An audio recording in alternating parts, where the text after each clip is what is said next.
Hi hello friends, welcome to தில் kitchen. இன்றைக்கி sweet கார்னை வச்சு எப்படி ஒரு ஸ்டஃப்டு சப்பாத்தி ரெடி பண்ணலான்னு பார்க்க போகிறோம். வாங்க ஸ்டார்ட் பண்ணலாம்.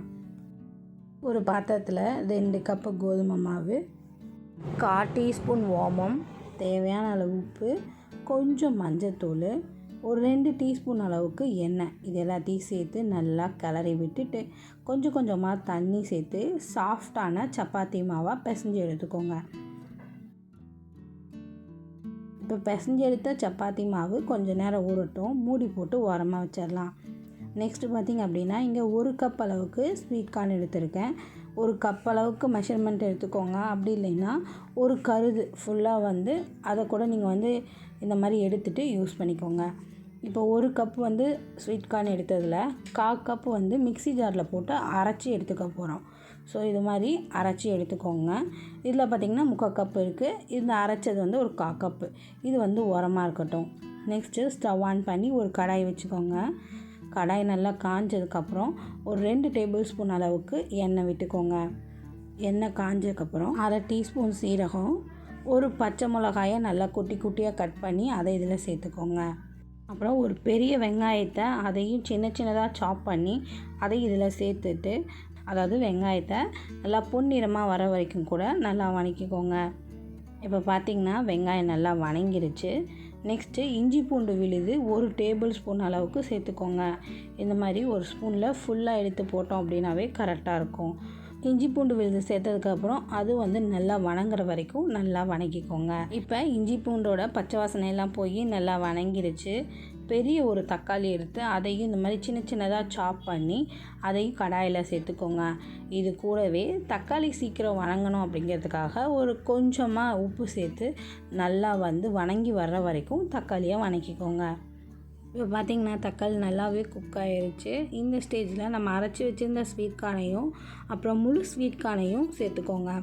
இதில் போட்டதுக்கப்புறம் ஒரு 1/2 டீஸ்பூன் மிளகாத்தூள், 1/2 டீஸ்பூன் மல்லித்தூள், 1/2 டீஸ்பூன் கரம் மசாலா, இது எல்லாத்தையும் போட்டு நல்லா கலந்து விட்டு மூடி போட்டு ஒரு 3லேருந்து ஒரு 5 நிமிஷம் போல் லோ ஃப்ளேம்லேயே வச்சு குக் பண்ணிக்கோங்க. தேவைப்பட்டால் தண்ணியை லைட்டாக தெளித்து விட்டு அடி பிடிக்காமல் பார்த்து குக் பண்ணிக்கோங்க. இப்போ பார்த்திங்க அப்படின்னா 5 நிமிஷம் ஃபுல்லாக குக் ஆகிருச்சு. இப்போ ஸ்வீட் கார்ன் வெந்திருக்கான்னு சாப்பிட்டு பார்த்துக்கோங்க. உப்பு எல்லாம் கரெக்டாக இருக்கான்னு பார்த்துக்கோங்க. உப்பு காரம் எல்லாம் கரெக்டாக இருந்தது அப்படின்னா கொத்தமல்லி தலையை தூவி விட்டு ஸ்டவ் ஆஃப் பண்ணிடுங்க. இது கொஞ்சம் நேரம் ஆறட்டும். ஆறினதுக்கப்புறம் நம்ம ரொட்டியை ஸ்டஃப் பண்ணி போட்டுக்கலாம். அதாவது ஒரு மிதமான சூட்டுக்கு வர வரைக்கும் ஆற வச்சு எடுத்துக்கோங்க இந்த மசாலாவை. இங்கே பார்த்திங்கன்னா சப்பாத்தி மாவு நல்லா ஊறிடுச்சு. இதை சப்பாத்திக்கு மாவு எப்படி உருட்டுவோமோ அதே மாதிரி கொஞ்சம் கொஞ்சமாக மாவை பிஞ்ச் பண்ணி எடுத்து நல்லா ரோல் பண்ணிக்கோங்க. அதாவது நல்லா உருட்டி எடுத்துக்கோங்க. இப்போ உருட்டி வச்சுருக்க சப்பாத்தி மாவை வறண்ட சப்பாத்தி மாவில், அதாவது வறண்ட கோதுமை மாவில் டிப் பண்ணி எடுத்துட்டு லைட்டாக ப்ரெஸ் பண்ணிவிட்டு இதுக்கு மேலே கொஞ்சமாக கொத்தமல்லி தலையும் தூவிட்டு இப்போ எப்பயுமே சப்பாத்தி மாவுக்கு நகர்த்துற மாதிரி நல்லா ரோல் பண்ணி நகர்த்திக்கோங்க. நகர்த்தி எடுத்துகிட்டு திருப்பி போட்டுக்கோங்க. இப்போ நம்ம ரெடி பண்ணி வச்சுருந்த மசாலாவை நடுவில் வச்சு இப்போ இதை கீழேருந்து மேலே ஃபோல்ட் பண்ணிக்கோங்க.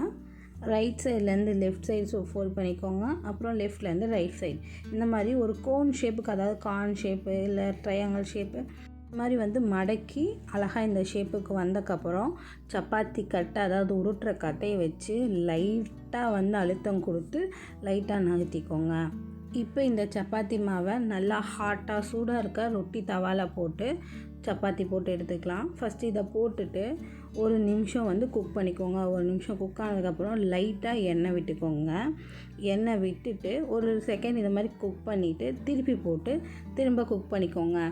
இதே மாதிரி இந்த பக்கமும் ஒரு நிமிஷம் போல் குக் பண்ணிவிட்டு 2 பக்கமுமே திருப்பி போட்டு கொஞ்சமாக எண்ணெய் விட்டு நல்லா குக் பண்ணி எடுத்தோம் அப்படின்னா சூப்பர் அண்ட் டேஸ்டான ஸ்வீட் கார்ன் சப்பாத்தி ரெடி ஆயிரும்.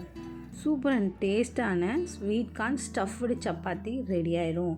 ஸோ இது குழந்தைங்களுக்கெல்லாம் கொடுத்தா விரும்பி சாப்பிடுவாங்க. இதில் குழந்தைங்களுக்கு செய்யும்போது காரம் மட்டும் அட்ஜஸ்ட் பண்ணிக்கோங்க. இந்த ரெசிபியை நீங்களும் ட்ரை பண்ணி பார்த்துட்டு எப்படி இருக்குன்னு கமெண்ட் பண்ணுங்கள். மறக்காமல் லைக் போட்டுக்கோங்க. அடுத்து ஒரு சூப்பர் அண்ட் ஈஸியான ரெசிபியோட பார்க்கலாம். வெயிட் மறக்காமல் சப்ஸ்கிரைபும் பண்ணிக்கோங்க. அடுத்து ஒரு வீடியோவில் பார்க்கலாம்.